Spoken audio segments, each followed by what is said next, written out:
Can we add a picture after posting on Instagram?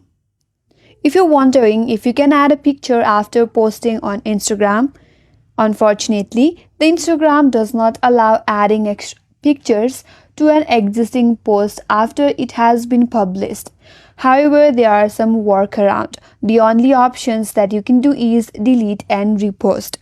So head to your post by tapping on the profile icon at the bottom right.